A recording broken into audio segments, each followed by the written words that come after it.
సర్వోన్నతుడైన దేవుని పరిశుద్ధ నామానికి మహిమా ఘనత ప్రభావాలు చెల్లిస్తూ నేటి ఆరాధనలో దేవుని ఆత్మతో సత్యమతో ఆరాధించడానికి చేరువచ్చినటువంటి క్రీస్తునందు ప్రియ సహోదరి సహోదరులు మీ అందరికీ కూడా హృదయపూర్వక వందనాలు. చాలా సంతోషం. ఈరోజు దేవుని మహాకృపను బట్టి ఆయన సన్నిధిలో ఉండే భాగ్యాన్ని మనం కలిగి ఉన్నాం. ఎందుకనంటే ఎంతోమంది ఈ సమయానికి సజీవులుగా మరి లేనటువంటి వారు ఉన్నారు. దేవుడు మన ఎడల కృప చూపి మనకు సజీవమైనటువంటి స్థితిని ఇవ్వడాన్ని బట్టి దేవునికి మనందరం కూడా కృతజ్ఞులు. ఆరాధనంటే దేవుడు మనకి ఇచ్చినటువంటి కాపుదలను బట్టి, ఆయన మన ఎడల చేసిన కార్యములను బట్టి మనం ఆయనకి చెల్లించేటటువంటి కృతజ్ఞతే ఆరాధన. ఆరాధనలో ఆయా అంశాలు మనకు కనబడినప్పటికీ వాటన్నిటి వెనుక ఉన్నటువంటి ఒక మూల పదం ఏమిటి అనంటే, కీవర్డ్ ఏంటంటే, అసలు మెయిన్ ఐడియా ఏమిటి అనంటే, దేవుడు ఏం ఆశిస్తున్నాడు. ఆరాధనలో ఎన్నో కొన్ని కార్యక్రమాలు మనం చేస్తూ దేవుని ఆరాధన చేస్తాం ప్రతి ఆదివారం. అయితే ఈ కార్యక్రమాలన్నీ కూడా చేయడం వెనుక అసలు దేవుడు ఏం ఆశిస్తున్నాడు అని అంటే, మనం దేవుని ఎడల చూపేటటువంటి కృతజ్ఞత భావాన్ని చూస్తున్నాడు. ఆ కృతజ్ఞత భావమే ఆరాధనకి మూలం. అర్థమైందా? ఆరాధనకు మూలం కృతజ్ఞత. పిల్లవాడు స్కూల్కి బుక్స్ పట్టుకెళ్తాడు, మంచిగా డ్రెస్అప్ అయి వెళ్తాడు, ఇన్షర్ట్ చేసి వెళ్తాడు, అన్ని ఏర్పాట్లు చేసుకుని వెళ్తాడు. ఇవన్నీ చేసిన తర్వాత ఏం ఎక్స్పెక్ట్ చేస్తాం వాడి నుంచి? చదవడం అనేది ఎక్స్పెక్ట్ చేస్తాం, అంతేనా? ఇప్పుడు వీడు ఇన్ని ఏర్పాట్లు చేసి చదవడం అనేది చేయలేదు అనుకోండి, అది వాస్తవం కాదు. అలాగే ఆరాధనలో మనం ఏవైతే దేవుడు మనకు ఒక క్రమమైనటువంటి విధానాన్ని ఇచ్చాడో దాని ప్రకారం ప్రార్థనలైతేనేం, పాటలైతేనేం, వాక్య భాగం ద్వారానైతేనేం, ఇలా అనేక రీతులుగా మనం ఆరాధనలో కార్యక్రమాలు జరిగిస్తూ ఉంటాం. కానీ దేవుడు వీటన్నిటి వెనుక చూసేటటువంటి ఒక ముఖ్యమైన సంగతి ఏమిటి అని అంటే, మనం దేవుని ఎడల ఎంత కృతజ్ఞులమై ఈ కార్యాలను చేస్తున్నామనేది దేవుడు చూసేటటువంటి విషయం. కనుక ఆరాధన అంటే అది కృతజ్ఞతా సంబంధమైనది అనే విషయాన్ని మీకు నేను జ్ఞాపకం చేస్తాను. ఇప్పుడు ఒక కీర్తన మనం పాడుతున్నాము అని అంటే ఆ పాటలో ఉన్నటువంటి భావం ఏం చెప్తుంది అని అంటే, దేవా మీరు ఎంత గొప్పవారు మా ఎడల చేసిన కార్యములను బట్టి. ఇలాంటి కృతజ్ఞతా భావంతో చేసేటటువంటిదే ఆరాధన అనే విషయాన్ని మీకు మొట్టమొదటిగా జ్ఞాపకం చేస్తున్నాను. ఆరాధనలో వాక్య పరిచర్య అనేటటువంటిది చాలా ప్రాముఖ్యం. ఒకవేళ ఆరాధనలో మనం ప్రార్థనలు, పాటలు ఇవన్నీ చేసి ఒకవేళ వాక్య పరిచర్య మిస్ అయ్యాం అనుకోండి, ఏది మిస్ అవ్వకూడదు. వాక్య పరిచర్య ద్వారా దేవుని వాక్యాన్ని మనం ఒకవేళ వినలేని స్థితిలో ఉన్నాం అనుకోండి, అసలు వాక్యమే లేదనుకోండి ఆరాధనలో, ఏంటి ప్రమాదము అని అంటే, మనం నేడు ఆరాధన చేసే విధానం మీ అందరికీ తెలుసు. దేవుడు ఆత్మ గనుక ఆయనను ఆరాధించువారు ఆ ఆత్మతోనూ సత్యముతోనూ ఆరాధించవలనని క్రొత్త నిబంధన ఆరాధన యొక్క మూల సూత్రం అది. అవునా? ఇక్కడ కూడా మనం రాసాం, చాలా సంఘాల్లో కూడా మాట రాయబడి ఉంటుంది. దేవుడు ఆత్మ గనుక ఆయనను ఆరాధించేవారు ఆత్మతో సత్యముతో అన్నాడు. ఈ ఆత్మతో సత్యముతో ఆరాధన జరిగించేవారుగా నేటి క్రొత్త నిబంధన క్రైస్తవులుగా మనందరం. అందులో ఏమైనా శరీరం అనే మాట ఏమైనా ఉందా? అక్కడ లేదు. అంటే శరీర ఆరాధన దేవునికి ఇష్టమైనది కాదండి. ఈ ఆరాధన దేవుడు కోరుకున్నాడు అని అంటే ఆత్మతో, అలాగే సత్యం అంటే వాక్య ప్రకారముగా చేసే ఆరాధన దేవునికి ఇష్టమైనటువంటి ఆరాధన అని మనకు చెప్పబడి, అటు ఆరాధన దేవుడు ఆశిస్తున్నాడు. ఇటు ఆరాధన చేసే మనందరము కూడా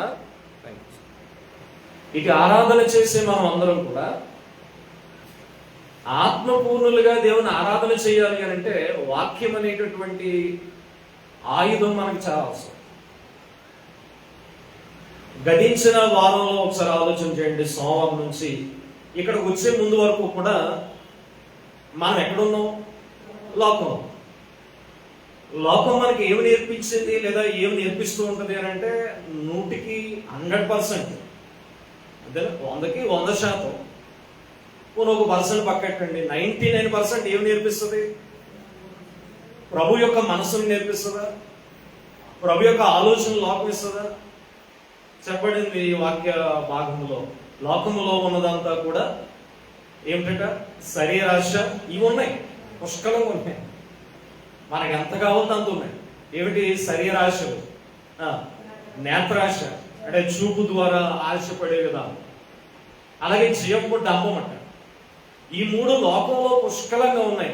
ఆలోచన చేయండి, ఆదివారం మనం ప్రభు సన్నిధిని అంటే ఇక్కడ ముగించుకుని వెళ్తాం. అప్పటి మొదలు మళ్ళా ఇక్కడ వచ్చే వరకు కూడా ఎక్కడ మనం సంచారం చేస్తున్నాం? లోకంలోనే కదా సంచారం చేసేది. ఈ లోకంలో సంచారం చేసినప్పుడు మన హృదయం ఎలా ఉంటుంది? వీటన్నిటినీ కలిగే కదా ఉంటుంది. వీటన్నిటినీ కలిగి ఉన్నటువంటి హృదయంతో మనం దేవుణ్ణి ఆరాధన చేయగలమా? మళ్ళా ఎలా చేయమన్నాడు ఆరాధన? ఆత్మతో చేయమన్నాడు కదా. శరీరంతో అంటారా? ఆత్మను చూడ కనుక శరీరంతో చేయమంటే పోనీ ఇక్కడ కూర్చొని మనం ఏదో చేసేయచ్చు. కానీ దేంతో చేయమన్నాడు ఆయన? ఆత్మతో. అంటే నీ మనస్సుతో చేయమన్నప్పుడు ఈ వారమంతా నీ ఆత్మ ఎలా ఉంది?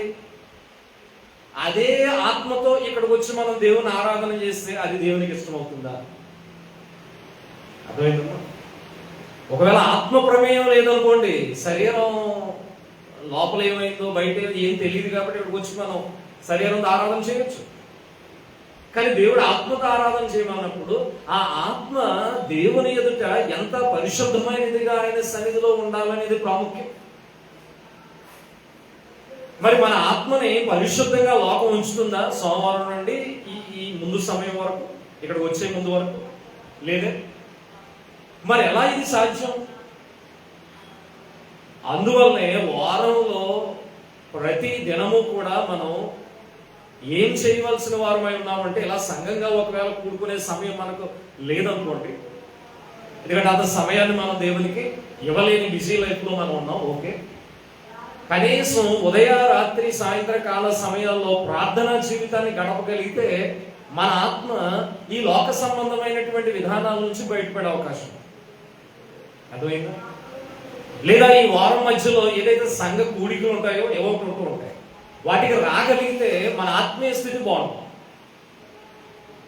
ఇలా మన ఆత్మని ఎక్సర్సైజ్ చేయించగలిగితే ఆదివారం ఆరాధనకు వచ్చి మనం దేవుని ఆత్మతో ఆరాధించగలం. ఇలా ఆత్మతో ఆరాధన చేయడానికి, మన ఆత్మ పరిపూర్ణతను పెంచడానికి వాక్యము చాలా ప్రాముఖ్యమైనది.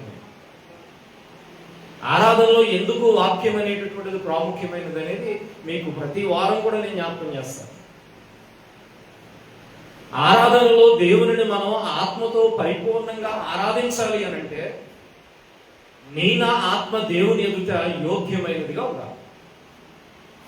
యోగ్యమైనదిగా ఉండాలంటే అందులో ఉన్నటువంటి ఈ లోక సంబంధమైనటువంటి ఆలోచనలు కానీ ఇవన్నీ బయటికి పోవాలి. ఇవన్నీ బయటకు పోవాలి అని అంటే ఎవరు మన హృదయాన్ని శుభ్రపరిచేది? నేను మీ హృదయంలో ఉన్న ఆలోచనల్ని, చెడు ఆలోచనలు బయటికి తీయగలరా? లేదా నా హృదయంలో ఉన్నటువంటి ఏదో ఒక చెడు ఆలోచన మీరు తీయగలరా? కానీ నా హృదయంలో ఉన్నటువంటి, ఆత్మలో ఉన్నటువంటి చెడు తలంపులన్నిటినీ కూడా బయటకు తీసివేయగలిగినటువంటి శక్తి ఎక్కడుంది? దేవుని వాక్యం.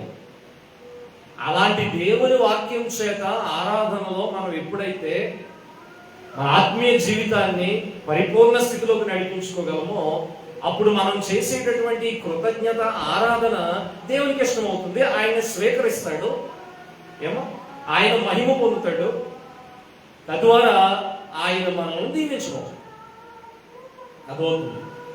అంటే ఆరాధనలో వాక్య పరిచర్య అనేటటువంటిది ఎంత ప్రాముఖ్యమైనదనే సంగతి చిన్న మాట మీకు జ్ఞాపకం చేశాను. ఈరోజు మన యొక్క వాక్య పరిచర్యలో మనం చూడగలిగితే, సరే దేవుడు సమయం ఇచ్చాడు, వాక్యాన్ని ఆలోచన చేసే రీతిలో మీరు ఉన్నారు, బోధించే సమయం దేవుడు మాకు ఇచ్చారు. ఇలాంటి విలువైన సమయంలో కొన్ని మాటలు మీతో చెప్పడానికి ఇష్టపడుతున్నాను. సాధారణంగా దేవునితో సహవాసం, దేవునితో అంటే మానవుడు సహవాసం చేయడం లేదా ఫెలోషిప్ విత్ గాడ్, దేవునితో సహవాసం కలిగి ఉండడం ద్వారా మానవునికి ఏదైనా మేలుందా అనే కొన్ని సంగతులు మనం ఆలోచించాలి. సాధారణంగా ఎన్నో సహవాసాలు లోకంలో మనకు ఉంటాయనుకోండి. స్నేహితులు ఒక సహవాసమే కదా, కుటుంబం ఒక సహవాసమే కదా. అదే ఒక ఉద్యోగ స్థలానికి వెళ్ళామంటే అక్కడ ఉద్యోగస్తులు ఉంటారు, అది ఒక సహవాసమే. అది మంచి చెడు అనేటటువంటిది వేరే సమస్య. అలాగే దేవుని బిడ్డలుగా దేవుడు మనకి ఇచ్చినటువంటి ఒక గొప్ప అవకాశం ఏమిటి అని అంటే, ఆయనతో మనము సహవాసము చేసేటటువంటి అవకాశం. అదే ఫెలోషిప్ విత్ గాడ్. అయితే లోకస్తులు లోక సంబంధమైనటువంటి సహవాసాలతో ఉండడానికి ఇష్టపడుతూ ఉంటారు. కానీ దేవునితో సహవాసం చేయడానికి మనుషుడు అంత తొందరగా దేవునితో సహవాసం చేయడానికి అడుగు వేయలేడు. అద్భుతమైన విషయం. దేవునితో సహవాసం చేయడానికి మనుషుడు వెనువెంటనే పరిగెట్టుకొస్తాడా? దేవునితో సహవాసం చాలా లాభదాయకమనించి దైవ సన్నిధిని విడువక ప్రేమిస్తాడా? తక్కువ. ఒకవేళ లోక సంబంధమైన స్నేహాలంటే వెంటనే వెళ్ళిపోతాం మనం. దెబ్బలు తగిలేదు కూడా ఎక్కడ మనకి అక్కడే తగులుతూ ఉంటాయి. ఎక్కడ పడిపోతుంటాం? దైవ సన్నిధిలో పడిపోయిన వారు ఎవరైనా ఉన్నారా? పడిపోవడం అంటే ఇలా పడిపోవడం కాదు. ఒక మనిషి జీవితం నాశనం అవ్వడం అనేటటువంటిది లేదా కొలాప్స్ అవ్వడం అనేటటువంటిది దైవ సన్నిధిలో జరుగుతుందా? నాకు తెలిసి ఎక్కడ కూడా అది జరగదు. మరి మనుషుడు ఎక్కడ నశించిపోయే స్థితిలో ఉంటాడు, ఎక్కడ పడిపోతూ ఉంటాడు అని అంటే లోకంలో. దానికి కారణం ఏమిటి అంటే లోకము, దాని సంబంధమైనటువంటి సహవాసాలు, స్నేహాలు. అందుకే దేవుని వాక్యం చెప్పింది యాకోబు పత్రికలో, లోక స్నేహము ఏమిటట? దేవునికి వైరం అన్నాడు. అంటే లోకంలో బ్రతకాలి తప్పదు, లోకంలో పని చేసుకోవాలి తప్పదు. ఆ లోకం ఇచ్చిన దేవుడే. కానీ అదే లోకంలో దేవుని విరోధకుడు ఉన్నాడు. ఎవడు? సాతాను. అవునా? మనకి విరోధేవాడు. ఇప్పుడు ఆ సాతానునితో సహవాసం మనకి ఏమిటి అని అంటే దేవునితో వైరమట. కానీ దేవునితో సహవాసం ఎప్పుడూ మనకు లాభమే. అర్థమైందా? ఒకవేళ మనుషుడు అనుకోవచ్చు, ఎలా అనుకుంటాడంటే, యోబు గ్రంథంలో భక్తుడైనటువంటి యోబు ఒక మాటను తెలియపరిచాడు. ఒకసారి ఒక మాట చదువుదాం దేవుని వాక్యం. యోబు గ్రంథము 34వ అధ్యాయము. యోబు గ్రంథము 34వ అధ్యాయము 9వ వచనాన్ని ఒకసారి జ్ఞాపకం చేసుకుందాం. జనరల్ గా ఒక మానవుని యొక్క, ఒక మనిషి యొక్క ఆలోచన ఈ విధంగా ఉంటుంది అనమాట. 34వ అధ్యాయం 9వ వచనంలో నరులు ఏమా ఉందా? చూసారు? Okay, right. 34వ అధ్యాయం 9వ వచనం, నరులు దేవునితో సహవాసము చేయుట. ఎవరు? నరులు. అంతేనా? ఇప్పుడు జీవరాశులకి వాటికి ఉన్న అవకాశం, దేవునితో సహవాసం చేసే అవకాశం. విచిత్రమైన మాట కూడా చెప్తా, వాటికి దేవునితో సహవాసం చేసే అవకాశం లేకపోయినా అవి ఏం చేస్తున్నాయి? దేవుణ్ణి మహిమపరుస్తున్నాయి. ఆకాశములు దేవుని మహిమను వివరించుచున్నవనే మాట మనకు తెలుసు కదా. పగటికి పగలు బోధ చేస్తుంది, రాత్రికి రాత్రి జ్ఞానం తెలుపుతుంది అన్నాడు కీర్తనకారు. అంటే సర్వ సృష్టి కూడా దేవునితో సహవాసం చేసే అవకాశం వాటికి లేకపోయినా వాటిని ఇచ్చినటువంటి దేవునికి అవి ఏమవుతున్నాయి? లోబడుతున్నాయి, ఆయన్ని మహింపరుస్తున్నాయి, అన్ని చేస్తున్నాయి. ఏమో సూర్యుడు ఎక్కడైనా గతి తప్పాడా? ఆ సూర్యుడి గతి తప్పడం కూడా మన గతి ఉంది. గతి అని అంటే దాని యొక్క గమనం. అంటే ఉదయం రావాలనేటటువంటిది, ఆ తెల్లవారుజామున అది ఉదయించాలనేటటువంటిది, సన్ రైజ్ అనేటటువంటి ఆ బాధ్యతను దేవుడు దానికి అప్పగించాడు. ఎప్పటి నుంచి చేస్తుందా పని? ఎక్కడైనా తప్పిందా? ఎంతమంది మనుషులు పుట్టారు, బ్రతుకుతున్నారు, చనిపోతారు, ఇంకా అనేక తరాలు రాబోతున్నాయి. ఇన్ని తరాలకు అవి సేవ చేస్తున్నాయి కదా.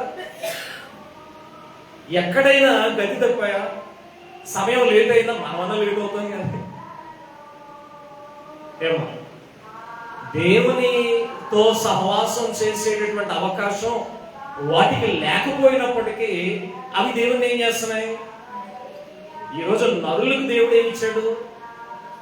ఆయనతో సహవాసం చేసే అవకాశం ఇచ్చాడంటే అదే గొప్ప భాగ్యం. మనం సాధారణంగా దేవుడు నా జీవితంలో ఇంకా కార్యం చేయలేదు, ఇది చేయలేదు. మనం మానవులం కాబట్టి ఎవరి బాధాలకు ఉండదు, నేను కాదని. ఒకవేళ మన కోరికలు సిద్ధింపబడలేనప్పుడు, లేదా మనం పొందుకోవాల్సినటువంటి దీవెనలు అవి లేట్ అయినప్పుడు, సాధారణంగా శరీరులం కాబట్టి, బలహీనులం కాబట్టి ఏముంటుంది అని అంటే, మనుషులుగా కొన్ని బలహీనతలు మనం వెంబడిస్తూ ఉంటాయి. కొంచెం అసహనం చెందుతూ ఉంటాం, ఓర్పు సరిపోదు. అవును, దేవుడు ఇంకా నాకేదో చేయలేదు అనేటటువంటి ఆలోచనతోనే మనం ముందుకు వెళ్తూ ఉంటాం. ఒక్కొక్కసారి కొంతమంది తట్టుకోలేక దేవుని మీదే నింద వేసే పరిస్థితులు వస్తూ ఉంటాయి. అలాంటి స్థితికి ఎప్పుడు మనం వెళ్ళకూడదు. ఎప్పుడు ఒక్కటే మన మనసులో ఉండాలి, దేవుడు ఇంకేం చేయాలి మనకి. అర్థమైన ప్రశ్న, దేవుడు ఇంకేం చేయాలో చెప్పండి. దేవుడు ఇంకేం చేయాలనే ప్రశ్న మనకు వస్తే అసలు ఆయన ఏం చేశాడు నీకు? లిస్ట్ అవుట్ చేస్తే మనం ఊహించలేము అనమాట, అన్ని మేలులు చేశాడు. అసలు ఈరోజు ఉదయకాల సమయం లేచి ఇదిగో ఇలా ప్రయాణాలు చేసి ఇక్కడికి వచ్చామంటే అదే గొప్ప భాగ్యం కదండి. ఎంతమంది నిద్రలో మరణించిన వారు ఉన్నారు? అవును, నా సోదరు ఇందాక నేను వస్తుంటే కారులో ఫోన్ చేసి చెప్తాను, నా సోదరే వాళ్ళ పెద్దవాడి గారు ఎవరు మరణించారట. నేను ఫోటో చూసాను, పెద్దవాడి కదా చనిపోయింది అనుకున్నాను. ఇప్పుడు దుఃఖపడుతుంది. ఈ అమ్మాయి ఏంటన్నా? పెద్దవాళ్ళు సార్ తెలియమన్నా. ఎలా చనిపోయారమ్మన్నా? అసలు ఆవిడకి ఏ అనారోగ్యం లేదట, కంప్లీట్ ఆరోగ్యవంతురాలేనట. పెద్దవాడైనా కానీ షుగర్లు కానీ లేవట. అలా జస్ట్ పడుకుంది, పొద్దులు లేవలేదంట, అంతే, సింపుల్. అంటే అలా లేవలేని జీవితాలు కూడా ఉన్నాయి కదా. ఇప్పుడు మనం లేచామని ఏమా తిన్నాం, టిఫిన్ చేసాం, ఇక్కడ ప్రయాణం చేసి వచ్చాం. అవును, లేదా నిన్నటి దినాన్న ఎన్నో కార్యాలు జరిగించుకున్నాం, ఎన్నో మహత్కార్యాలు దేవుడు చేశాడు. ఇదిగో దేవుని సహవాసంలో ఉండడానికి, ఆయన ఆరాధించడానికి ఇస్తారనుకోవచ్చు. కనుక ఇక్కడ సహవాసం గురించి నేను మాట్లాడుతాను. నరులు దేవునితో సహవాసం అనే మాట ఇక్కడ వాడబడు. సృష్టికి అవకాశం ఉందా? దేవునితో సహవాసం చేసే అవకాశం ఉందా? లేదు. కానీ అవి ఏం చేస్తున్నాయి? దేవుణ్ణి మహిమపరుస్తున్నాయి, కృతజ్ఞత చెప్తున్నాయి. కానీ ఏ నరుడికైతే దేవుడు సహవాసం చేసే అవకాశం ఇచ్చాడో ఆ నరుడు మాత్రం దేవునికి కృతజ్ఞత చెల్లించలేకపోతున్నాడు, మహిమ చెల్లించలేకపోతున్నాడు. ఇది ఇలా ఉంచే రోమీయులకు రాసిన పత్రిక 1వ అధ్యాయంలోకి వెళ్ళండి.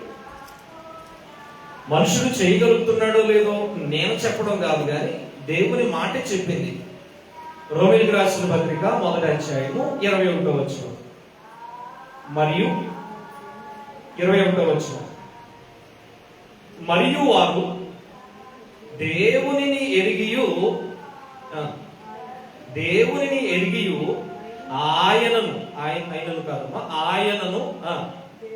దేవునిగా మహిమపరచలేదు. ఏం చేయాలట?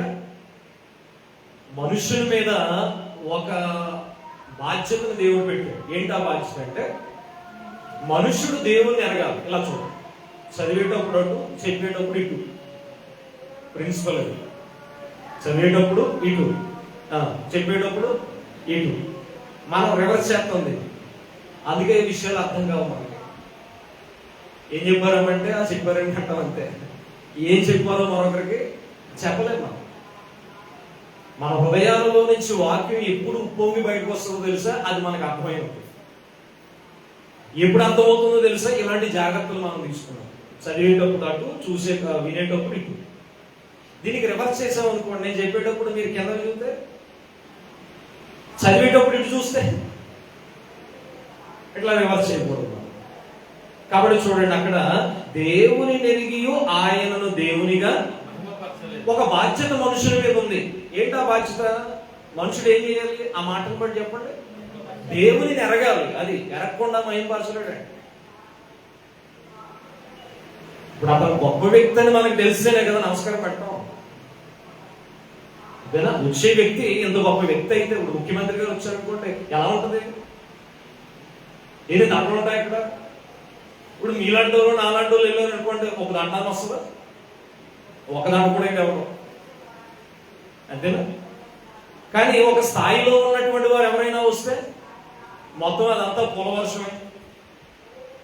అంటే ఒక వ్యక్తి యొక్క స్థితి మనం ఎరిగితేనే అతను గౌరవాన్ని ఇచ్చేది. అలాగే మనుషుడు ఈ భూమి మీద దేవుని ఎప్పుడు మహిమపరచగలడు? ఆయనను, అక్కడున్న మాట చెప్పాలి నాకు, దేవుని ఎరిగినప్పుడు. అది దేవుని మనుషుడు ఎప్పుడైతే తెలుసుకోగలడో అప్పుడు మాత్రమే మనుషుడు దేవుణ్ణి మహిమపరచగలడు, కృతజ్ఞత చెల్లించగలడు, ఆరాధన చేయగలడు. అక్కడ ఒక ప్రశ్న మీకు రావాలి, దేవుణ్ణి ఎరిగానంటే అంటే మనుషునికి దేవుడు తెలియదా? తెలిసే స్థితిలో దేవుని నిర్మాణం చేసిన ఈయన తప్పిపోయాడు. అర్థమైందా? సృష్టికర్తను మరిచేటటువంటి జీవితాన్ని ఈ భూమి మీద మనుషుడు సంపాదించుకున్నాడు. అందువల్ల దేవునిని ఎరగాల్సినటువంటి బాధ్యత మనుషుల మీద ఉంది. ఎప్పుడైతే ఎరుగుతామో ఏం చేయాలట? ఆయనను దేవునిగా మహిమపరచాలట. ఏమన్నా అర్థమైందమ్మా? ఒక్కొక్క పాయింట్ అందులో చాలా విలువైన. దేవుని ఎరగడం ఒక పని, ఎరిగిన తర్వాత మళ్ళా దేవునిగానే మహిమపరచాలట. మరి ఎవరిగా మహిమపరచకూడదు? దేవుని స్థానంలో మరొక వ్యవస్థను పెట్టడానికి లేదు. మహిమకు అర్హుడు దేవుడు మాత్రమే. ఎవరు? మహిమకు అర్హుడు దేవుడు మాత్రమే. ఇది ఎలా ఉంచి, ఇందాక ఒక వచనం చూపించాను, అది అలా ఉంచమన్నా. ఇదో వచ్చింది, ఇది ఇలా ఉంచండి. అర్థమైందా? ఎలా ఉంచుతారో చూసుకుంటాం. తర్వాత ఇప్పుడు యెషయా గ్రంథంలోకి వెళ్దాం. యెషయా గ్రంథము ఒక మాట చదువుదామండి. యెషయా గ్రంథం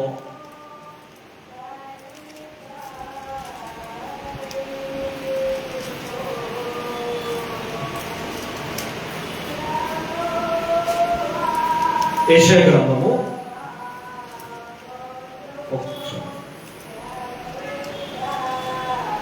42వ అధ్యాయం అండి. యెషయా గ్రంథం 42వ అధ్యాయం. అంటే మహిమను గురించి చెప్తున్నాను అమ్మా. ఎస్, యెషయా గ్రంథం 42వ అధ్యాయము 8వ వచనం, 8వ వచనం. యెహోవాను నేనే.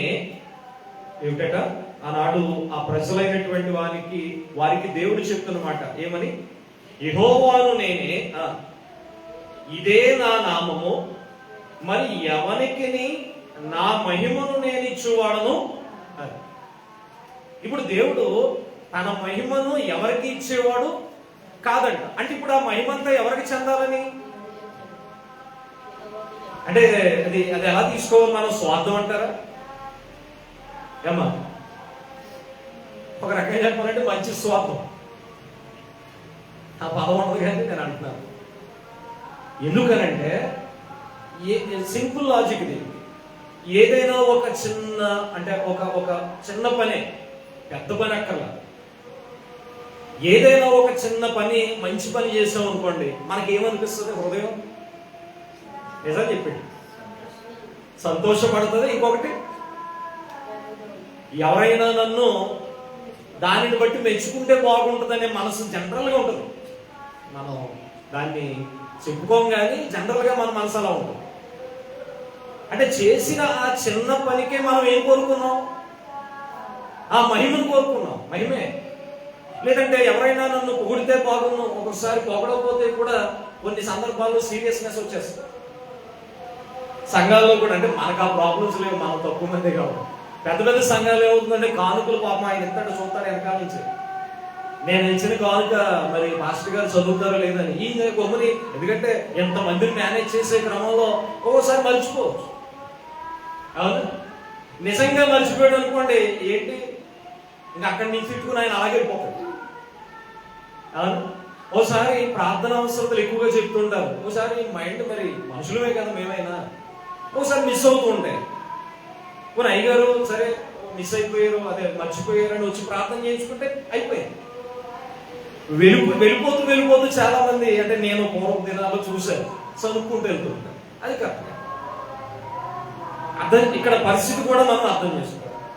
కనుక అంటే మనుషులుగా మనం పొందుకోవలసినటువంటి, మనకు రావాల్సినటువంటి మహిమ గాని పేరు గాని మిస్ అయితే ఈ హృదయం బాధపడిపోతుంది, వేదన చెందుతుంది, కలత చెందుతుంది.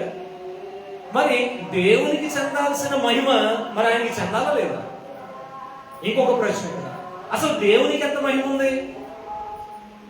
అసలు మహిమ అనేది దేనిని బట్టి వస్తుందో తెలుసా? చేసిన పనిని బట్టి. అంతే కదమ్మా, చేసిన పనిని బట్టి ఈ చిన్న మహిమ కొరకే నీ ప్రాణం ఆశపడుతుంది కదా. మరి ఇప్పుడు దేవునికి మహిమ ఎన్ని కార్యాలను బట్టి వచ్చింది? సృష్టిని చేశాడు ఆయన, ఎంత మహిమ. మానవుని చేశాడు ఆయన, ఎంత మహిమ. అవునా, ఇప్పటి వరకు మానవ జాతిగా ఉన్న ప్రతి మనుషులకి కూడా ఊపిరినిస్తున్నాడు, జీవాన్ని ఇస్తున్నాడు, ఆహారాన్ని ఇస్తున్నాడు, ఇదిగో కాలాన్ని ఇస్తున్నాడు, సమయాన్ని ఇస్తున్నాడు. ఆయనకి ఎక్కడైనా ఖాళీ ఉందా చెప్పండి? మనకైనా ఖాళీ ఉంది.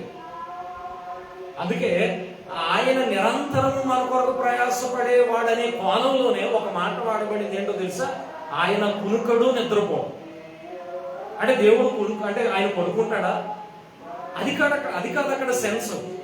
అక్కడ మనం గ్రహించాల్సిన విషయం ఏంటి? కునుకుడు, నిద్రపోడు అంటే ఆయన నిరంతరము నీ కోసం పనిచేసేవాడు, నిరంతరము నిన్ను ప్రేమించేవాడు, నిరంతరము నీ ప్రార్థన ఆలకించేవాడు. ఆ కోణంలో చూస్తే దేవునికి అసలు రెస్టే లేదు. మరి ఇన్ని కార్యాలు చేయటమే కాదు కానీ నిరంతరం మన ప్రార్థనలు ఆలకించి ఎంత డ్యూటీ ఉంది ఆయనకి, ఎంత డ్యూటీ ఉంది ఆయనకి. లోకం అంతటినీ చక్కబెట్టాలి ఆయన. మరి ఇన్ని కార్యాలు చేసిన ఆయనకి ఎంత మహిమ ఉండాలో చెప్పండి. సర్వ మహిమ ఘనత ఆయనదే కాదంటమా? ఏమా, సర్వ మహిమ ఘనత ఇంకెవరికైనా ఉందా? అందుకే మనం 111వ కీర్తనలో కానీ 100వ కీర్తనలో కానీ చదువుతుంటాం ప్రతి ఆదివారం. ఆయన అధిక మహత్యము గలవాడనే మాట. ఎంత మహత్యం అయింది? అధిక మహత్యం. కనుక దేవుడు మహిమకరుడు. ఆ మహిమను దొంగిలించే పని ఏ మనుషుడు చేయడానికి వీలు లేదని. అందువల్ల ఇందాక రోమపత్రికలో చదువు, ఇప్పుడు యెషయా గ్రంథంలో మాట చదువుతాం కదా, 42వ అధ్యాయంలో ఏమనుంది అక్కడ? యెహోవాను నేనే, ఇదే నా నామము, మరి ఎవనికి నా మహిమను నేను ఇచ్చువాడను కాదు, నాకు రావలసిన స్తోత్రమును విగ్రహములకు చెందనీయను. అర్థమైంది? అంటే ఆయన ఒకటే చెప్తున్నాడు స్ట్రైట్ గా, నా మహిమను నాకు ఇవ్వండి అంతే, దట్స్ ఇట్. కానీ రోమాపత్రికలో ఏం జరిగిందో చూడండి. మనుషుడు ఎలాంటి ప్రయాణంలో ఉన్నాడు? దేవునికి స్తోత్రం చెల్లించాల్సిన మనుషుడు, దేవునికి మహిమ చెల్లించాల్సిన మనుషుడు. మొదటి అధ్యాయం 21వ వచనం, వారు దేవుని ఎరిగి ఆయనను దేవునిగా మహిమపరచలేదు. మహిమపరచలేదు ఏమా? కానీ సృష్టి ఏం చేస్తుంది? దేవుణ్ణి మహిమపరుస్తుంది. ఇందాక మొదట్లో చెప్పాను, దానికి దేవునితో సహవాసం చేసే అవకాశం లేకపోయినా, అర్థమైందా? దేవునితో సహవాసం చేసే అవకాశం ఎవరికి లేదు, దేనికి లేదు, సృష్టికి లేదు. సృష్టి ఏమైనా దేవుని కుమారులుగా పిలువబడుతుందా? పరలోకం వెళ్తుందా? వచ్చి ఆరాధన చేయగలుగుతుందా? అంటే సృష్టికి దేవునితో సహవాసం చేసే అవకాశాన్ని దేవుడు ఇవ్వాల. మరి ఎవరికి ఇచ్చాడు? ఇదిగో నరులకి ఇచ్చాడు. నరులకి ఇవ్వడానికి కూడా కారణం ఏమిటి అని అంటే, ఈ నరుడిలో ఒక విలువైనటువంటి వ్యవస్థ ఉంది, ఆత్మ. నరుని ఆత్మ యెహోవా పెట్టినటువంటి దేవుడు అని చెప్పాడు. అంటే దేవుడు ఎందుకు మనుషులను లెక్క చేయాలి, ఎందుకు మనుషులను ఆయన ప్రేమించాలి? ఎందుకు మనుషుని ఎడల ఇంత ప్రేమ కలిగి ఉండాలి? ఎందుకు మన కొరకు ఆయన పని చేయాలి? ఈ విశ్వ చక్రాన్ని ఆయన ఎందుకు తిప్పాలి అని అంటే, నీలో నాలో ఆయన సొత్తు ఉంటుంది. ఆ సొత్తే ఆయన ఆత్మ. అర్థమైందా? ఒకవేళ ఆత్మ అంటూ మనుషుల్లో లేకపోతే, సింపుల్ గా చెప్తున్నాను మీకు, ఆత్మ అంటూ మనుషుల్లో లేకపోతే సృష్టి కంటే కూడా మనం నీచులమే. ఎలా చెప్పగలమో తెలుసా? ఆత్మ లేకపోవడం వల్లే కదా ఈ శరీరాన్ని ఏం చేస్తున్నాం మనం పట్టుకెళ్ళి. ఇప్పుడు సృష్టి ఇంకా అవసరమైతే దేవుడు ఆజ్ఞించే వరకు అది ఉండి సేవ చేస్తుంది. కానీ ఆత్మ లేని ఈ శరీరం ఏమైనా ఉపయోగమా? ఆలోచన చేయాలి. అందుకే దేవుని వాక్యం నేను చెప్తున్న మాట కాదు, ఆత్మయే జీవింపచేయుచున్నది, శరీరం కేవలం చెప్పాలి, శరీరం కేవలం నిష్ప్రయోజనం అన్నాడు. కానీ ప్రయోజనకరమైనది ఏముంది ఇందులో? అది ఉన్న కనుకే దేవుడు మనం ప్రేమిస్తున్నాడు. అది ఉన్న కనుకే ఆయనతో సహవాసం చేసే అవకాశం ఇచ్చాడు. ఆయనతో సహవాసం చేయడం ద్వారా మనం ఆయన ఏం చేయాలట? ఏం చేయాలి? మహిమపరచాలి. కానీ ఇక్కడ కొంతమంది దేవుని ఎరిగినా కూడా ఆయన ఏం చేయబోతున్నారట? ఒకటి ఉందండి, దేవుణ్ణి తెలుసుకోలేదు అనుకోండి, దేవుని మహిమపరచగలడా? వారిని క్షమిస్తున్నాడు దేవుడు. ఎందుకని? వారు దేవుణ్ణి ఎరగలేదు కనుక. అర్థమైందా? కానీ ఇక్కడ దేవుని ఎరిగియు దేవునిని ఇది చాలా గొప్ప. అది తెలియక చెయ్యడం తప్పు చేస్తూ ఉంటాం. పౌలు గారు అన్నాడు, తెలియక చేసిదని కనుక క్షమించబడ్డాను, కనికరింపబడ్డాను, ఎంత గొప్పగా వాడబడతానని అన్నాడు. ఎలా చేశాడు? కాబట్టి తెలియక చేశాడు కాబట్టి. మరి తెలిసి చేస్తే ఖచ్చితంగా పాపం. ఇప్పుడు దేవుని గూర్చి తెలియకపోయిన సమయంలో నువ్వు దేవుని ఆరాధించలేదు, దేవుని మహిమపరచలేదు, దేవుడు ఏమన్నాడు అంటే అలా ఉండిపోమని కదా నా ఉద్దేశం. క్షమిస్తాను. కానీ దేవునిని ఎరిగియో అక్కడ ఏముందమ్మా? ఆయనను దేవునిగా మహిమపరచలేదు, ఇంకొకటి కూడా చేయలేదట. చేసినటువంటి కార్యములను బట్టి కృతజ్ఞతాస్తుతులు చెల్లింపును లేదట. దేవుని కోపం రావాలా? ఏం చేయాలి? ఆయనని ఎరిగిన వారే దేవునికి ఏం చెల్లించట్లేదట. అసలు ఏంటది? ఎరగిన వాడు చెల్లించలేదంటే అది వేరే సెక్షన్. దేవుని ఎరిగిన వాడు దేవునికి కృతజ్ఞత, దేవునికి మహిమ చెల్లించలేకపోతున్నావు అంటే ఒక మాటలో చెప్పమంటారు, ఇప్పుడు ఎవడు బెటర్ చెప్పండి? దేవుని దృష్టిలో ఎవరు బెటర్? నా దృష్టిలో కాదు, మీ దృష్టిలో కాదు. దేవుని ఎదుట ఇద్దరిలో ఎవడు బెటర్? ఇంకా దేవుణ్ణి ఎరగన వాడే బెటర్ గా కనబడుతున్నాడు. ఎందుకని? ఈయన ఎరిగి కూడా దేవుణ్ణి ఇంకెందుకు దేవుణ్ణి ఎరగడం? దేవుణ్ణి ఎరిగాము అనంటే, దేవుణ్ణి తెలుసుకున్నాము అనంటే ఆయనకు కృతజ్ఞత చెల్లించాలి జీవితకాలం, ఆయనకు మహిమ చెల్లించాలి జీవితకాలం. ఇందుకొరకే దేవుడు ఆయనతో సహవాసం చేసే అవకాశాన్ని మనకి ఇచ్చాడు. అదవుతున్నాయా? ఎందుకు ఈ మాట అంతా ఈ విషయాలన్నీ చెప్పానంటే, ఇందాక యోబు గ్రంథంలో ఒక మాట మాట్లాడుతున్నాం. అక్కడికి వెళ్దాం. 34వ అధ్యాయం. యోబు గ్రంథం 34వ అధ్యాయం. సాధారణంగా మనుషులు ఏమనుకుంటారట? 34వ అధ్యాయం యోబు గ్రంథం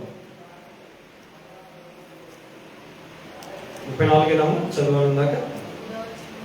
వెరీ గుడ్. 34వ అధ్యాయం 9వ వచనం. నరులు దేవునితో సహవాసం చేయుట, ఆ పదం మాత్రమే చెప్పాను ఇప్పుడు. నరులు దేవునితో సహవాసము చేయుట అనే మాట చెప్పాను. నరులకు మాత్రమే దేవునితో సహవాసం చేసే అవకాశం దేవుడు ఇచ్చాడు. చేయడం ద్వారా దేవుణ్ణి ఏం చేయాలని మనం మహిమపరచాలని కృతజ్ఞత చెల్లించాలి. కానీ లోకం అనాలి. కొంతమంది దేవుని ఎరిగి కూడా దేవుణ్ణి మహిమపరచలేని బ్యాచ్ కూడా ఉన్నారు. ఇప్పుడు ఇక్కడ మాట్లాడుతూ నరులు దేవునితో సహవాసం చేయుట వారికి ఏమాత్రమును ప్రయోజనకరము కాదని అతడు చెప్పుకొనిచున్నాడంట. అంటే మనుషుల్లో కొంతమంది ఏమనుకుంటారంట, దేవుడితో సహవాసం చేయడం వల్ల ఏంటి benefit? What is the benefit? అంటే దేవునితో ఫెలోషిప్ చేయడం వల్ల ఏమిటి నాకు లాభం? అక్కడ ఒక ప్రశ్న. లోకంతో సహవాసం చేయడం వల్ల నీకేమైనా లాభం ఉందా? మాక్సిమం నష్టాలే ఉన్నాయి, అర్థమైందా? కానీ దేవునితో సహవాసం చేయడం వలన ఇక్కడ అడిగాడట మనుషుడు, ఏమైనా ప్రయోజనం ఉందని అడిగాడట. ప్రయోజనం ఉందా లేదనంటే ఎన్నో ప్రయోజనాలు. ఎంతో మంది భక్తులు అలాగున దేవునితో సహవాసం చేసిన వారు నష్టపోయిన వారు ఎవరో కూడా లేరు. ఆది నుంచి క్రొత్త నిబంధన వరకు. ఎందుకు దేవునితో సహవాసం చేయడం వల్ల మనం మోసపోము? ఎందుకు దేవునితో సహవాసం చేయడం వల్ల మనకు ప్రయోజనం అంటే ప్రాక్టికల్గా చెప్తున్నాను నేను. ఇప్పుడు లోకంతో స్నేహం చేయడం వల్ల మోసపోతాం కదా, ఆ సహవాసం వల్ల జనరల్గా నష్టపోతుంటాం కదా మనం. ఎందుకు నష్టపోతాం? ఎందుకు ఆ సహవాసం మనల్ని చెడు విధానంలోకి నడిపిస్తుంది అంటే అక్కడ ఉన్నవాడు మోసం చేసేవాడు. లోకంలో ఉన్నవాడు ఎలాంటి వాడు? మోసగాడు. ఆది నుంచి వాడు ఏమై ఉన్నాడు? యోహాను సువార్త 8వ అధ్యాయం. యోహాను సువార్త 8వ అధ్యాయంలో ఎందుకు లోక స్నేహం దేవునికి వైరమట, లేదా లోక సహవాసములో మనం ఉంటే ఎందుకు మనం నష్టపోతాం? లోకంలో ఒకడు ఉన్నాడు, ఎవడో వాడు అపవాది. 8వ అధ్యాయము యోహాను సువార్త. యోహాను సువార్త 8వ అధ్యాయం 44వ వచనం. మీరు మీ తండ్రి యొక్క అపవాది సంబంధులు, మీ తండ్రి దురాశలు నెరవేర్చుకోరుచున్నారు. ఆది నుండి వాడు ఎవడు? అపవాది అని పిలువబడినటువంటి వాడు కూడా తండ్రి అంట. ఇప్పుడు మనకి తండ్రి ఎవరు? మనకి అపవాదాలు పట్టించేస్తారు. మనకి తండ్రి ఎవరు? దేవుడు. మనకి తండ్రి దేవుడు. ఆత్మ సంబంధులుగా మనకి తండ్రి ఎవరు? భూలోకంలో మనకి తండ్రులు ఉన్నారు, ఓకే. కానీ మనం దేవుని బిడ్డలయ్యాం కదా, ఇప్పుడు దేవుని కుమారులు కుమార్తెలం కదా. మరి ఇప్పుడు మనకి తండ్రి ఎవరు? దేవుడే. ఎబ్రిపత్రిక 12 ఉంటుంది, మీకు చాలాసార్లు చెప్పాను. దేవుడు మనల్ని ఎలా చూస్తున్నాడట? కుమారులుగా చూస్తున్నాడట. మరి ఆయన కుమారులుగా చూస్తే ఆయన మనకెవరు? తండ్రి. అందుకే లోకంలో అంటే మనం ఒకసారి ఏంటంటే భక్తి ఎక్కువైపోయి మనుషులు కూడా ఏమని పిలుస్తూ ఉంటామంటే మా ఆత్మీయ తండ్రి అంటాం. తప్ప మాట. నీ ఆత్మీయ తండ్రి ఎవరు? నీ ఆత్మకు తండ్రి ఎవరు? భూలోకంలో నీకు తండ్రులు ఉండొచ్చు, వాళ్ళందరూ శరీర సంబంధమైన తండ్రులు. ఒకవేళ మాలాంటి వారు వాక్యంలో మిమ్మల్ని పెంచుతున్నారు అనుకోండి, మేము తండ్రులం కాదు, కేవలం సేవకులు అంతే. కానీ ఈరోజు సేవకులకి తండ్రి అనే హోదా ఇచ్చేశారు. సేవకుడు తండ్రి అయితే మరి ఆయన ఎవరు? నా జీవితంలో తండ్రి అనేటటువంటి సంబోధన ఆయనకి మాత్రమే చెల్లును. దైవ సన్నిధిలో ఇంకెవరిని కూడా నువ్వేమని పిలవడానికి లేదు. మా ఆత్మీయ తండ్రి అంటే ఒకవేళ ఆ దైవ సేవకులు నిన్ను ఆత్మీయతలో నడిపించారా, దైవజనులుగా వారిని నువ్వు గౌరవించు, సన్మానించు, తప్పులేదు. కానీ వారిని బాగుంది కదా అని చెప్పి ఏమని పిలవకూడదు. అది మీ తప్పే కాదండి, మా తప్పు కూడా. మాకు బాగుంది, మా ఆత్మీయ దైవజనులు అనేటప్పటికీ మాకు కొంచెం బాగుంది, అందువల్ల మేము మాట్లాడలేదు. మా ఆత్మీయ తండ్రి గారని వాళ్ళు ఏదో అంటున్నారు, మేము మాట్లాడలేదు. మాట్లాడకపోవడం వల్ల ఏమైందంటే ఆ తండ్రికి చెందాల్సిన మహిమ ఈరోజు మాకు వచ్చేసింది. కాళ్ళు కట్టుకుంటున్నారు, ఏమా నడుస్తుంటే పువ్వులు జల్లేస్తున్నారు. అంటే సేవకుని గౌరవించొద్దని నేను అంటలా, కానీ దేవునికి చెందాల్సిన మహిమ మనుషుడు కొట్టేకూడదు. ఇందాకేమన్నాడు యెషయా గ్రంథంలో? నా మహిమను నేను ఎవరికి ఇచ్చేవాడని, కానీ ఆయన మహిమ ఆయనకే, ఆయన మహిమ ఆయనకే చెల్లును, విగ్రహానికి ఆయన ఏమన్నాడు? అప్పుడు ఆలోచన చేయండి. ఆత్మీయ స్థితిని గురించి ఇక్కడ మాట్లాడుతూ అపవాది కూడా ఎవరికి తండ్రిగా ఉన్నాడు?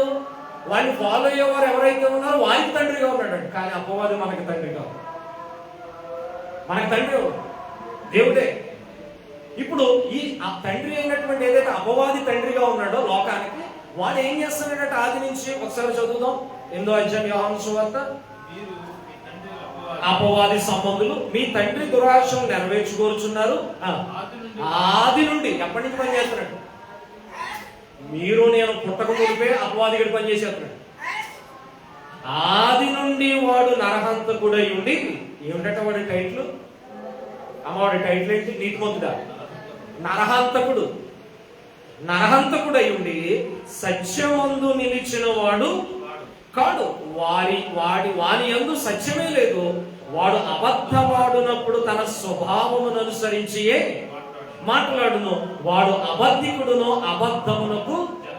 అంటే ఎందుకు ఇక్కడ సాతాను గురించి మీకు చెప్తున్నానంటే, లోక సహవాసంలో మనకు దొరికేవాడెవడు? లోక సహవాసంలో మనకి తండ్రి ఎవడు? అపవాదే. వాడి సహవాసంలో మనం ఉంటాం కనుక అది మనకు ప్రయోజనకరం కాదండి. అక్కడ మోసపోతాం. అంటే మోసపోయేది ఎక్కడ? దైవ సన్నిధిలో మోసపోయిన వాడు ఎవడైనా ఉన్నాడా? ఎక్కడ మోసపోతాం మనం? లోకంలోనే మోసపోతాం. కారణం ఏంటి? అలా మోసం చేసేవాడు ఆ సహవాసంలో నీకు ఉన్నాడు. ఏమా పోగొట్టుకుంటావు. ఇక్కడ ఏం పోగొట్టుకో? ఇక్కడ పోగొట్టుకునేది ఏదైనా ఉందంటే దైవ సన్నిధిలో ఏం పోగొట్టుకుంటావు? ఇక్కడ పోగొట్టుకునేది ఉంది. ఏం పోగొట్టుకుంటావు? దైవ సన్నిధిలో ఏం పోగొట్టుకుంటావు? ఏమా చెప్పలేరు. దైవ సన్నిధిలో ఏం పోగొట్టుకోవచ్చు? ఆశీర్వాదం పోగొట్టుకుంటావా? ఆశీర్వాదం పొందుకుంటాం. పోగొట్టుకునేది ఏదైనా ఉందంటే దైవ సన్నిధిలో మీ పాపం, మన పాపం. అర్థమైందా? దైవ సన్నిధిలో పోగొట్టుకునేది ఏదైనా ఉందంటే మన పాపమే. ఇంకేమీ కూడా మనం దైవ సన్నిధికి వచ్చి కోల్పోయే అవకాశం లేదు, పొందుకునే తప్ప. కానీ లోకంలో అలా కాదు. లోక సహవాసంలో, లోక స్నేహంలో నువ్వు కోల్పోయేది ఎక్కువ ఉంటుంది. అలా కోల్పోయే కదా తప్పిపోయినటువంటి కుమారుడు ఏమయ్యాడు? తిరిగి తిరిగి తిరిగి తిరిగి అన్ని పోగొట్టుకుని మళ్ళీ తండ్రి దగ్గరకు వచ్చాడు. తండ్రి కరుణామయుడు, ప్రేమించేవాడు కాబట్టి ఆదరించాడు. ఈరోజు దేవుడు కూడా మానవ జాతిని ఆ విధంగానే ఆదరిస్తున్నాడనే విషయం చెప్పడమే అక్కడ తప్పిపోయిన కుమారుడు ఉంటాం. ఇప్పుడు చిన్నప్పుడు సండే స్కూల్లో మనం నేర్చుకుంటాం, కానీ అసలు విషయం అది. కనుక లోకము దాని సంబంధమైనటువంటి సహవాసం వల్ల ఏదైనా మనకు ప్రయోజనం ఉందనంటే నష్టమే ఎక్కువ ఉంది. కానీ ఎవరో ఒక మనుషుడు అడిగాడంటే దేవునితో సహవాసం చేయట ఏమైనా ప్రయోజనం అని అంటే చాలా ప్రయోజనం. ఆ ప్రయోజనం ఏమిటి అని అంటే పరిశుద్ధ జీవితాన్ని ఇక్కడ పొందుకుంటున్నాం, ఆత్మ సంబంధమైన దీవుల్ని ఇక్కడ పొందుకుంటున్నాం. దేవునితో సహవాసం చేయడం వల్ల విలువైనటువంటి బ్రతుకులు దేవుడు మనకిస్తున్నాడు. ఒక మాట చెప్తున్నాను, ఒకే ఒక మాట, అంటే సమయం లేదు, నేను ఇంకా క్లోజ్ చేస్తాను. ఒకటే మాట చెప్తున్నాను. క్రీస్తుని కలిగి ఉన్నవారు ఎవరైనా కుటుంబానికి కానీ, జాగ్రత్తగా మంచి గ్రామానికి కానీ, దేశానికి కానీ, ప్రపంచానికి కానీ క్రీస్తుని కలిగిన వారు, క్రైస్తవులు ఎవరైనా ఈ వ్యవస్థలకి, సొసైటీకి, కుటుంబానికి, గ్రామానికి, దేశానికి నష్టం చేసేవారు ఎవరైనా ఉన్నారా? ఎవరైనా క్రైస్తవులైన ఉగ్రవాదులు ఎవరైనా ఉన్నారా? ఇంకా చెప్పాలంటే బ్రతుకు మారుతుంది కదా. ఆ పాప జీవితాన్ని విడిచిపెట్టుకుని మంచిగా బ్రతుకుతున్నాడు. ఒకరికి పెట్టలేని మనసు ఇప్పుడు పెట్టే మనసు వచ్చింది. ఎంత బాగుంది. ఇది ఇష్టపడలేదు లోపల రాళ్ళేయడానికి చూస్తుంది క్రైస్తవులు. క్రైస్తవ్యాన్ని అంతరింప చేయాలని చూస్తుంది. ఇది నచ్చట్లేదు లోకానికి, నచ్చదు. కనుక లోక స్నేహము దేవునికి వైరం, కానీ దేవునితో స్నేహం మనకు వైరమా కాదు, ప్రయోజనం. పరిశుద్ధ జీవితాన్ని పొందుకునేటటువంటి అవకాశాన్ని దేవుడు మనకిస్తాడు. అదవుతున్నాం. కనుక సాతానుడు తండ్రిగా ఉన్నటువంటి ఆ లోకంలో ఉన్నటువంటి సహవాసం మనకు ప్రయోజనకరం కాదు, కానీ దేవునితో మన సహవాసం ఎప్పటికైనా మనకు ప్రయోజనమే, అది లాభమే. అందుకే దైవభక్తి ఇప్పటి జీవన విషయంలోనూ తిమోతి పత్రిక దైవభక్తిగా ఎప్పటి అంటే ఇప్పుడు భక్తి చేస్తున్నాం కదా, ఈ భక్తిలోను, ఈ జీవన విషయంలోనూ, రాబోయేటటువంటి ఆ పరలోక జీవితంలో కూడా ప్రయోజనకరమై ఉన్నదని చెప్పాడు. అంటే క్రైస్తవులుగా, దేవుని బిడ్డలుగా మనం చేసే భక్తి ఈ లోకానికే పరిమితం కాదండి, ఈ జీవితానికి పరిమితం కాదండి. ఈ జీవితంలో పొందుకునే ఆశీర్వాదాలకు పరిమితం కాదండి. దీనికి మించినటువంటి జీవితాన్ని ప్రభువు నీకు ఇవ్వబోతున్నాడు కదా, పరలోక జీవితం. ఆ పరలోక జీవితం కూడా నీకు ప్రయోజనకరంగా ఉందట ఈ భక్తి. అలాంటి భక్తిలో మనం కొనసాగుతున్నాం, అలాంటి సహవాసంలో మనం కొనసాగుతున్నాం. చివరిగా మాట చెప్తాను, లోక సహవాసంలో ఎందుకు మనం మోసపోయి అన్ని పోగొట్టుకుని వస్తామంటే అక్కడ ఉన్నవాడు ఎవడు? అది వాడెవడు? నరహంతకుడు, అపవాదిని పిలువబడే మోసగాడు. ఎప్పటి నుంచి మోసం చేస్తున్నాడు వీడు? ఆది నుంచి మోసం చేస్తున్నాడు. తర్వాత చదువుకోండి, ప్రకటన గ్రంథం 12వ అధ్యాయం ఉంటుంది. వాడు ఆది నుంచి సర్వలోకాన్ని మోసపుచ్చువాడై ఉండని మాట. ఎలాగంట? సర్వలోకాన్ని. అందుకే యమనుని మృంగుదునా అని తిరుగుతూ ఉంటాడట. ఇక్కడ ఉంటాడు, ఎక్కడైనా ఉంటాడు. అలాంటి వాడు సహవాసంలో మనం కోల్పోతాం. కానీ దేవుని తండ్రిగా కలిగేటటువంటి ఈ సహవాసంలోకి మనం రాగలిగితే పోగొట్టుకునేది ఏదైనా ఉందంటే పాపం, మిగిలినవన్నీ లాభాలు. అర్థమవుతుందా? కాబట్టి ఆ సహవాసంలో అపవాది తండ్రిగా ఉన్నటువంటి ఆ సహవాసంలో మనం ఉందామా? సర్వ సృష్టికర్త అయినటువంటి దేవునినే తండ్రిగా కలిగినటువంటి ఈ సహవాసంలో మనం ఉందాం అనేది మనుషుడు ఈరోజు ఆలోచించాడు. ఎందుకు ఆ సహవాసంలో మనుషుడు మోసపోతాడు అంటే అక్కడ ఎవడున్నాడని చెప్పుకున్నాం? సాతాను. ఎందుకు ఇక్కడ మోసపోము? ఎందుకు దైవ సహవాసంలో మనం ఎందుకు అక్కడ నష్టపోయినట్టు ఇక్కడ నష్టపోము అని అంటే ఇక్కడ ఉన్నవాడు ఎవరు? దేవుడు, అపవాది కాదు.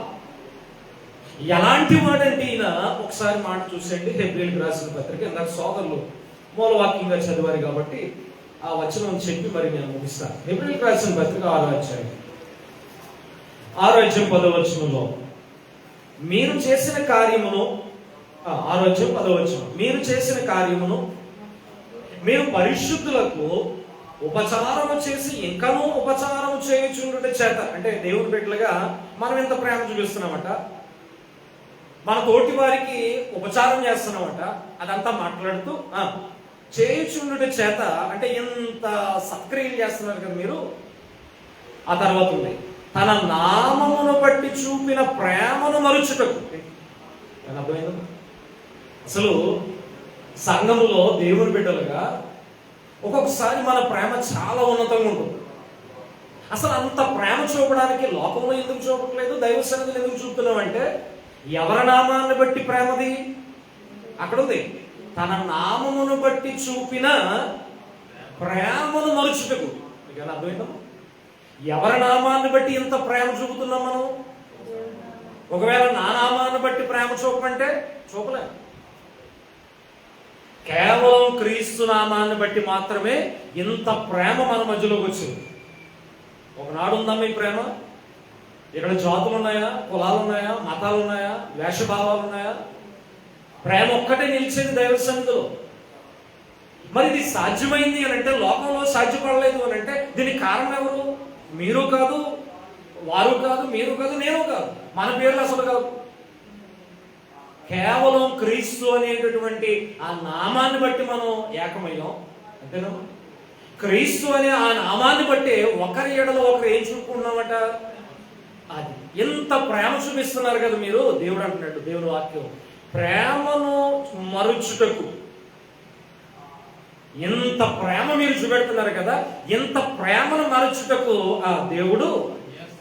అది ఎందుకు దేవుని సహవాసంలో మనం మోసపోము అంటే ఏమో, ఎందుకు దేవుని సహవాసంలో మనం మోసపోము అని అంటే లోక సహవాసంలో ఏమవుతాం? మోసపోతున్నాం. కారణం ఏంటి? అక్కడ ఎవడున్నాడు? ఎవరు తండ్రిగా ఉన్నాడు? అపవాది తండ్రిగా ఉన్నాడు. దేవుని సహవాసంలో ఎవరు తండ్రిగా ఉన్నారు? ఎవరు తండ్రిగా ఉన్నారు దేవుని సహవాసంలో? దేవుడే తండ్రిగా ఉన్నాడు. అర్థమైందా?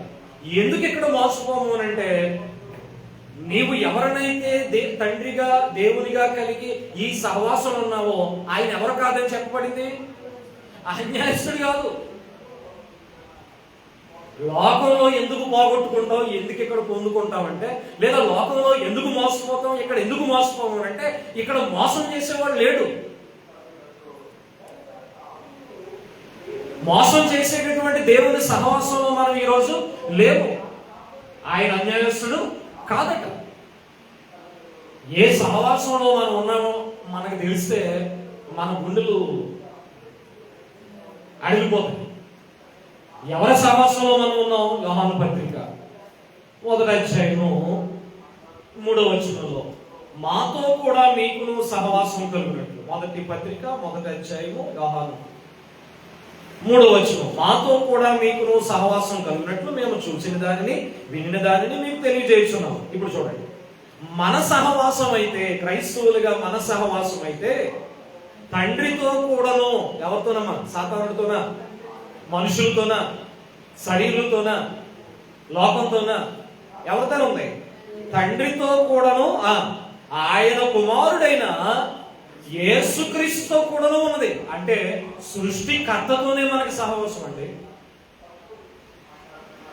ఆయన అన్యాయస్తుడా? అన్యాయం చేసే గుణం ఆయన దగ్గర లేదు కనుకే ఇక్కడికి వచ్చి బాగుపడుతున్నాము. ఇక్కడికి వచ్చి పొందుకోవాల్సినవి పొందుకుని వెళ్తున్నాం, దీవెనలు పొందుకోగలుగుతున్నాం. కానీ లోకం నీకు దీవెనలు ఏదో శాపాలు తప్ప. కారణం ఏమిటంటే ఇక్కడ ఉన్నవాడు అక్కడ లేదు, అక్కడ ఉన్నవాడు ఇక్కడ లేదు. ఈరోజు దేవునితో సహవాసం చేయట, ఆయనతో ఫెలోషిప్ చేయటం మనకు బెనిఫిషియల్ కాదని అంటే చాలా చాలా బెనిఫిషియల్. ఇంకా చాలా ఎగ్జాంపుల్స్ ఉన్నాయి కానీ సమయం అయితే ముగిస్తుంది. ఎంతో మంది భక్తులు దేవునితో సహవాసం చేసి ఇలాంటి మేలులే పొందుతున్నారు. కాబట్టి మన సహవాసం తండ్రి అయినటువంటి దేవునితో, కుమారుడైన యేసుక్రీస్తు వారి అనే విషయాన్ని మీరు జ్ఞాపకం చేస్తే ఈ సహవాసం గొప్పది. ఈ సహవాసంలో మనం ఉండాలి, ప్రయోజనాన్ని పొందుకోవాలి అని అంటే దేవునిని మనం ఎలా కలిగి ఉండాలి? మర్చిపోయారు, తండ్రిగా కలిగి ఉండాలి. ఆయనను మనం తండ్రిగా కలిగి ఉండాలంటే మనం ఆయనకి ఏమైపోవాలి? ఆయనకి మనం కుమారులు అవ్వాలంటే ఏం చేయాలి? ప్రభు అని మళ్ళీ మీరు అటు ఇటు చెప్పండి. ఆయనను మనం తండ్రిగా కలిగి ఉండాలన్నా, ఇప్పుడు ఆయనను తండ్రిగా కలిగి ఉండాలంటే మనం ఏమవ్వాలి? ఆయనకి రైట్. మరి ఇప్పుడు ఆయనకి మనం కుమారులు అవ్వాలంటే ఏం చేయాలి? ఏం చేయాలో తెలుసా? ఆయన కుమారుడిగా ఈ లోకానికి వచ్చిన యేసుక్రీస్తుని అంగీకరించాలి. ఎందుకంటే తను ఎందరు అంగీకరించరు వారందరికీ, అనగా తన నామమున విశ్వాసం ఉంచిన వారికి దేవుని పిల్లల గుట్టుకు ఆయన అధికారం ఇచ్చాడట. ఎవరి ద్వారా? ప్రభువైన యేసుక్రీస్తునందు విశ్వాసం ఉంచడం ద్వారా. ప్రభువైన యేసుక్రీస్తునందు విశ్వాసం ఉంచితేనే, నమ్మి బాప్తిస్మం పొంది రక్షింపబడితేనే దేవుని పిల్లలు అయ్యే అవకాశం. ఎప్పుడైతే నువ్వు దేవుని బిడ్డవయ్యావో ఆయన నీకేమయ్యాడు? తండ్రి అయ్యాడు. నువ్వు ఆయనకి ఏమయ్యావు? ఇప్పుడు సహవాసం వచ్చింది, ఫెలోషిప్ వచ్చింది.